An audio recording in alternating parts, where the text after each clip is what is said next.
When you try to get started tuning a car, do you find yourself staring at your laptop, second guessing every change you make, wondering if you're going to shoot the crankshaft through the firewall? Believe it or not, everybody has had this feeling, myself included. After teaching thousands of people how to tune their cars, I've learned that the overwhelming majority all struggle with the exact same thing: lack of confidence. In this video, I'm going to lay out a plan to help you stop overthinking, stop stressing, and get to a place where tuning doesn't feel like you're about to delete your life savings every time you hit enter. Well, I see exactly why I was having so many problems. Have you ever seen that meme, why doesn't Taco Bell have a playground? Because it's hard to have fun when you might shit your pants. Tuning is exactly zero fun if you're dropping logs in your pants the entire time you're doing it. So I think the very first step in building confidence, as weird as it might sound, is figuring out why you want to learn how to tune in the first place.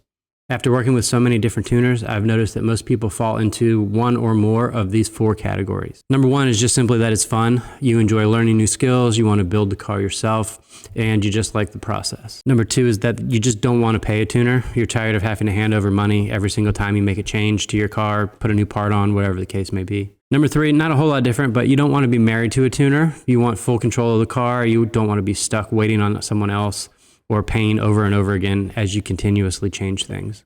Number four is that you want to turn it into a source of income, whether that's a side hustle or maybe even a full-blown career, but eventually you want the skill to pay off. So there's kind of a fifth category too. It's a little less common, but worth mentioning.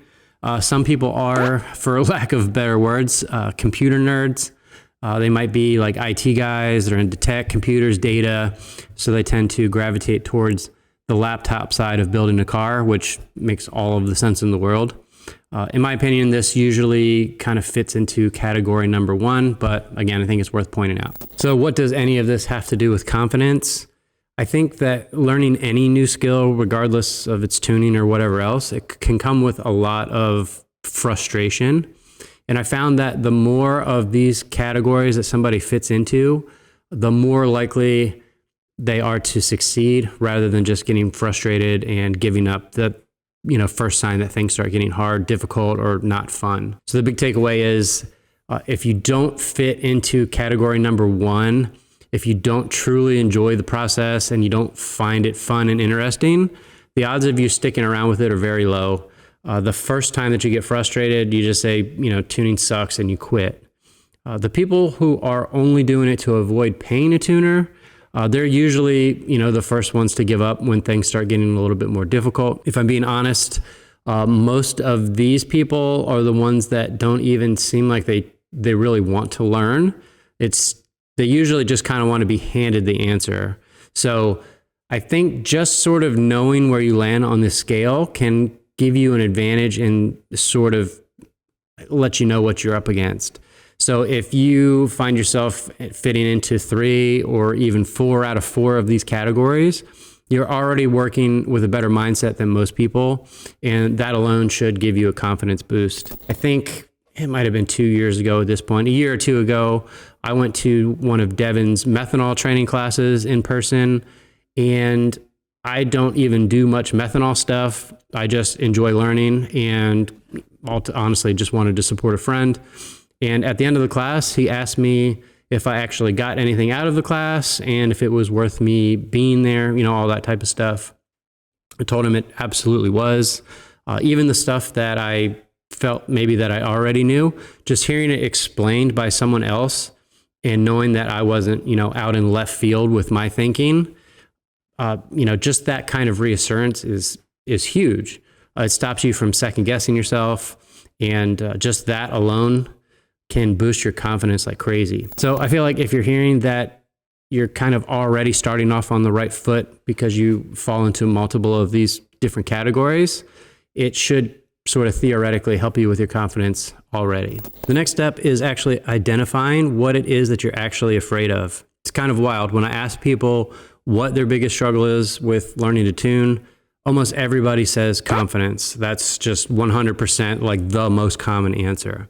But what's interesting is when I ask what exactly that they're afraid of, maybe 1 out of 100 people can actually give me a straight answer.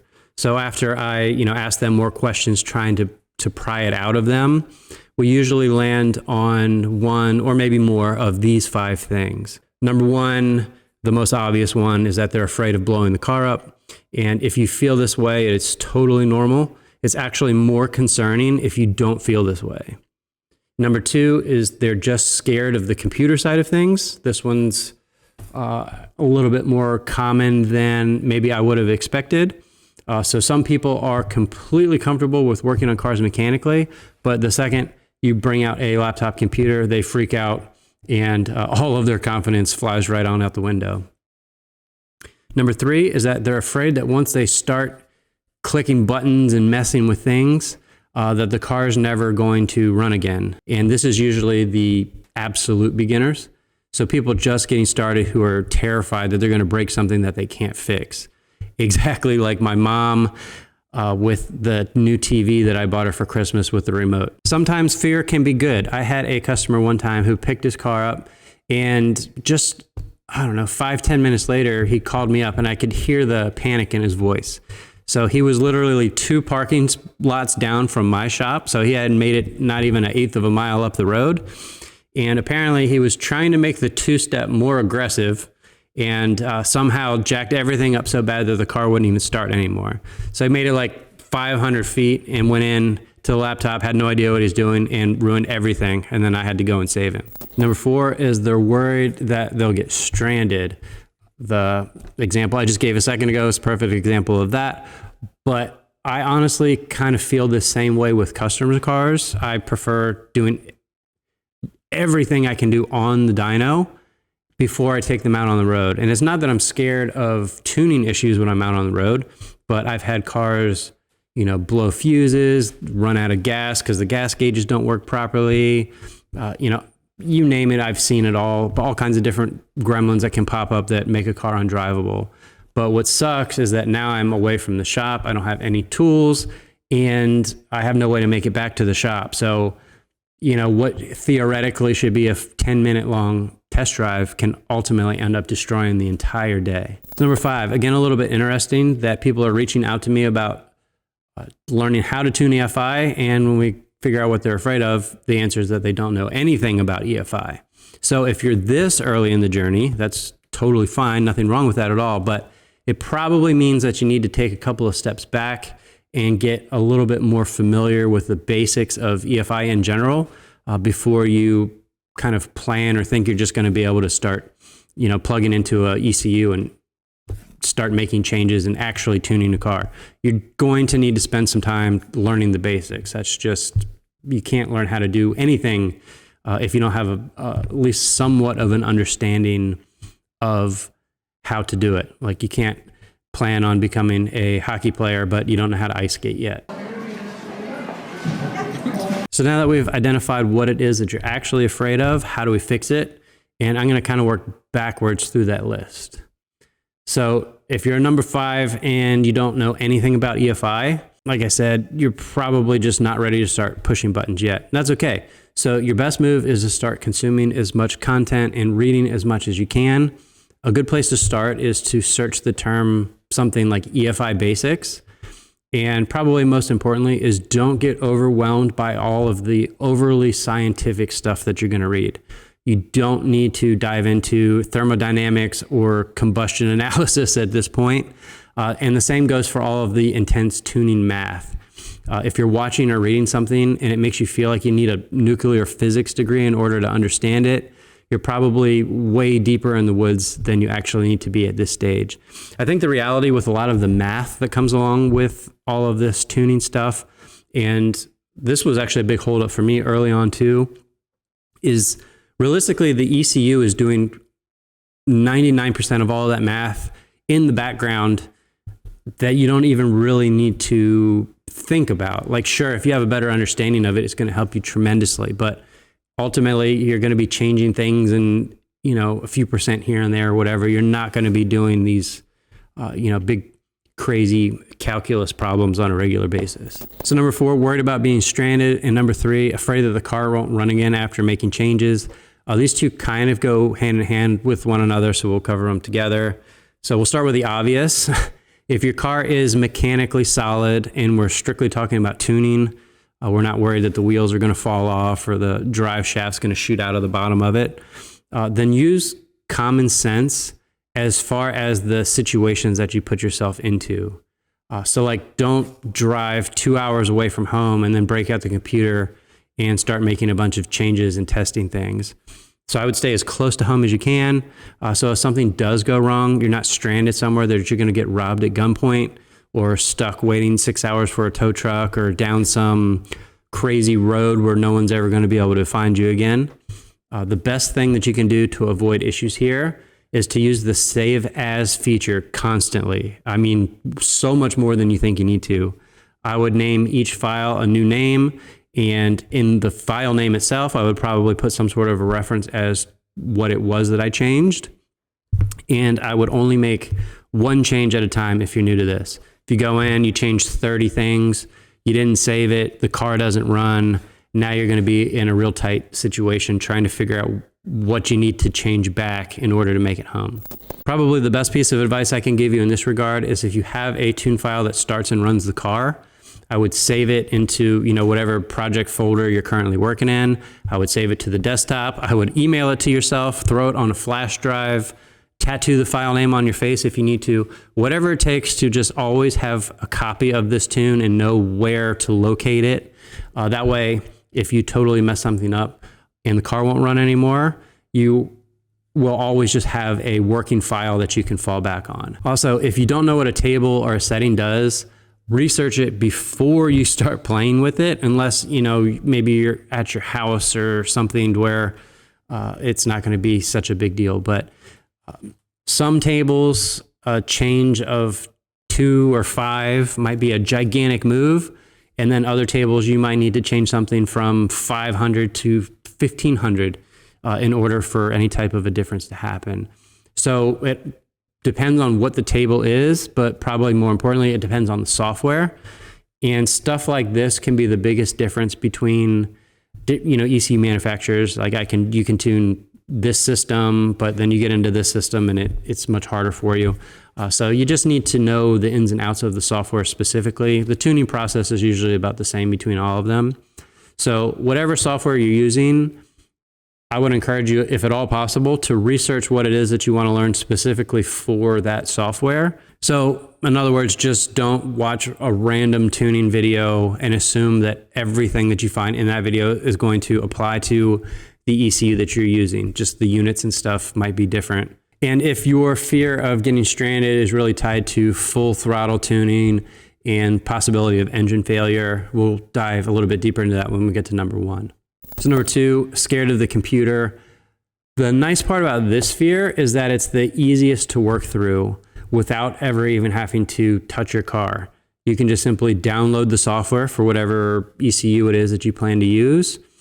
Almost all of them that I've seen, you can always download some sort of a demo calibration and then a demo data log. You want to have one of each. And you can just simply start exploring, pushing buttons, navigating menus. And that way, if you crash the whole thing, just close it out and do it again. Just the more time that you can spend pushing buttons and getting comfortable with the software, the better off you're going to be. And if you're not comfortable sitting on the couch eating Cheetos while you do it, you're sure as hell not going to be comfortable sitting in the car driving down the road. So make sure you get comfortable there first. Once you feel that you can navigate the software perfectly, you can save files, you can know where to put them, you can put them into folders, all of that stuff. Until you're comfortable with all of that, I wouldn't even consider actually plugging the computer into the ECU in the car. So the computer side of things has gotten significantly easier in the last however many years, in my opinion. So for example, if you're using Holley, they actually make the computer side of things extremely easy. You download the software, all the USB drivers automatically install and typically work. I've never had one that didn't just work the second we downloaded it. I've seen other people run into problems where it doesn't, but for me, it's worked every time. And really the only computer skills that you need are just kind of basic file management and knowing where you saved your stuff. Outside of that, it's the real basics, right mouse click, left mouse click, the number keys, and maybe some like control up and control down if you want to make your life a little bit easier. Obviously, there's hotkeys and things like that, but you don't have to use any of that stuff if you don't want to, even though I highly encourage you to. It speeds things up significantly. So I'm huge into creating custom folders to store things in, and then naming things specific to what it is you're doing, what it is that you change, so you're always able to find what you're looking for and know exactly what's what. The nice part about saving your files this way is that, one, you can go back and look at all of these different files that you created. Maybe when you're not in the car, again, you're just sitting on the couch, so you can dive into it and analyze it significantly longer and in a more peaceful way. But the other thing that is nice is once you get to the point where you're tuning multiple cars, if you have all of these different files and folders and you get stuck on something, then you can open up another file and compare and see if maybe you've made a mistake, or see this car like this or that car like that, and it'll just save you a ton of time. So realistically, if you're scared of the computer, you can completely kill this fear altogether before you ever even connect the laptop to the ECU, which is super nice. That leaves us with number one, afraid of blowing the car up. This one's the big one that everybody's afraid of, and honestly, you should be a little bit afraid of this regardless of how long you've been tuning cars. Engine failures do happen, and despite what some people might think, it's not always the tuner's fault when it does. I've watched numerous big name tuners just absolutely explode stuff on my dyno, like catastrophic engine failure, and these are guys that have been doing it for decades.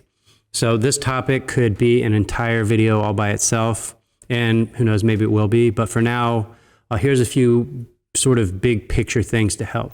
So if you're new to this, if at all possible, I would encourage you to learn on a car that you don't care about. If you just spent your entire life savings building your car, it's probably not the best car to experiment on. So you have a few options.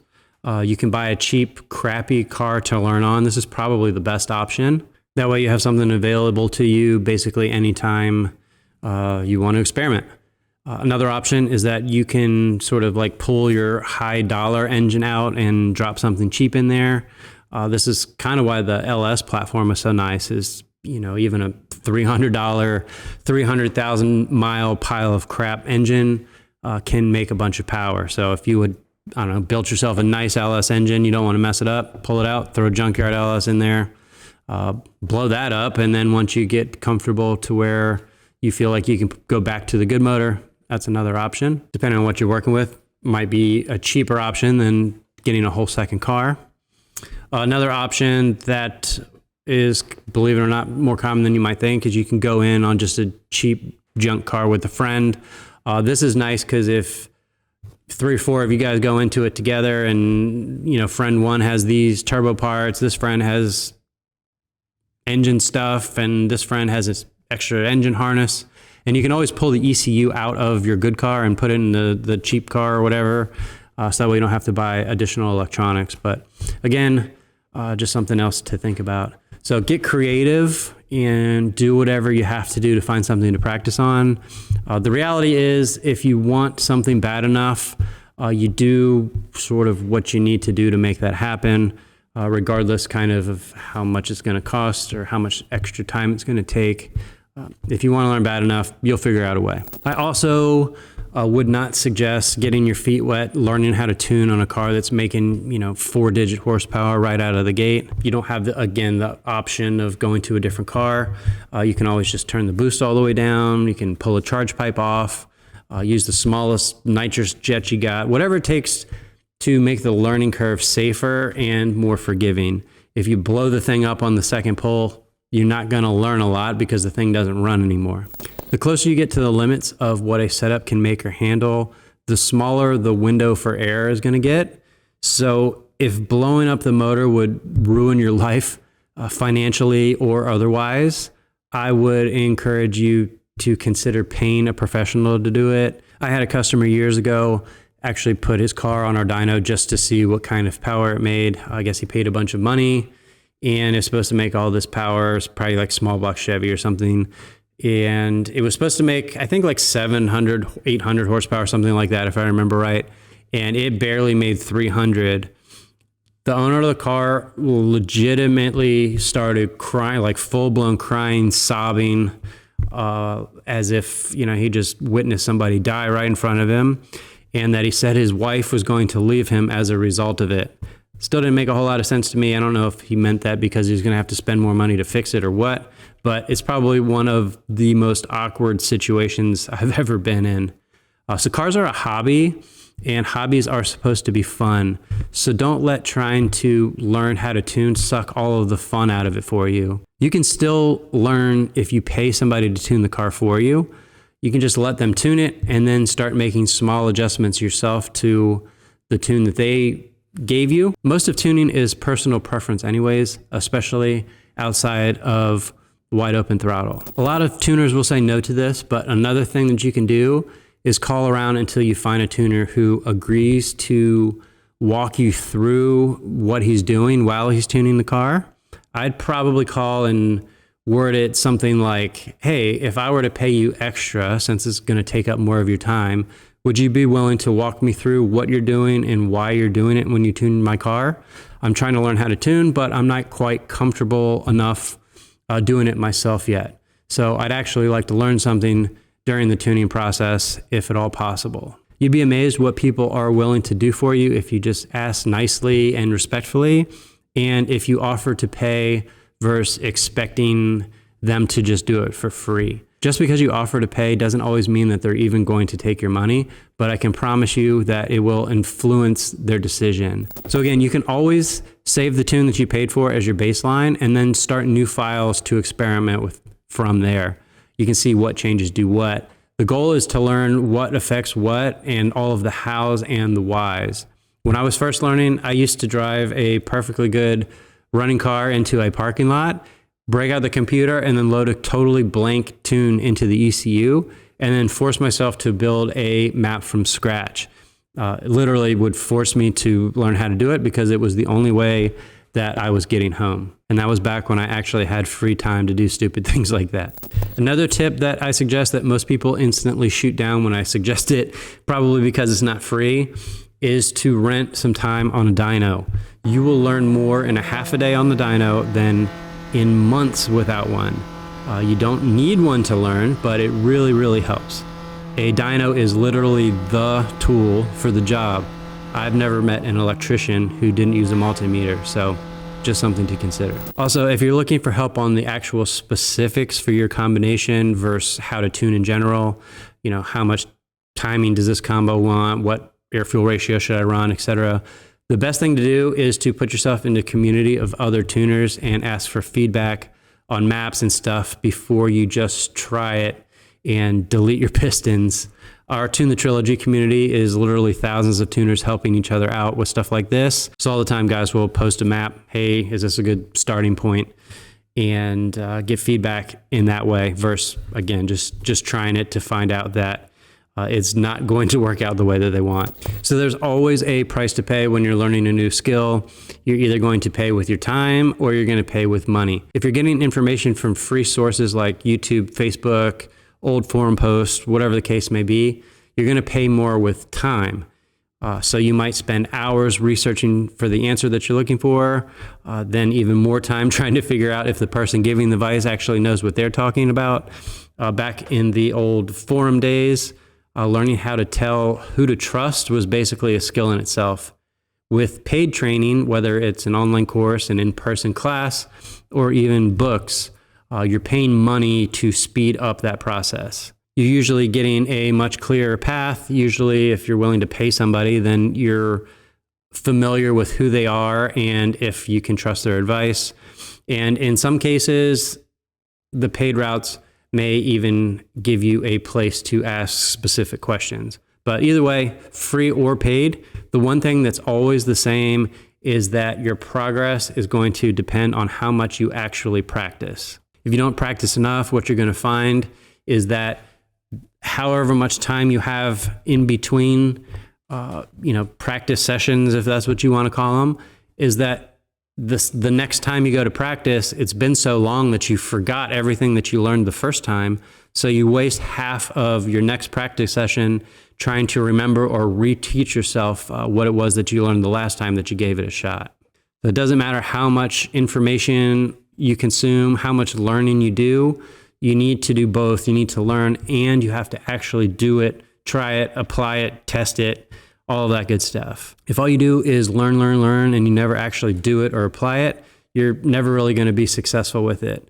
I think practice is every bit, if not more important than the learning part of it. Another thing that I've noticed is those who succeed, not just at tuning, but it absolutely applies here as well, is that smart people tend to interact with and know other smart people.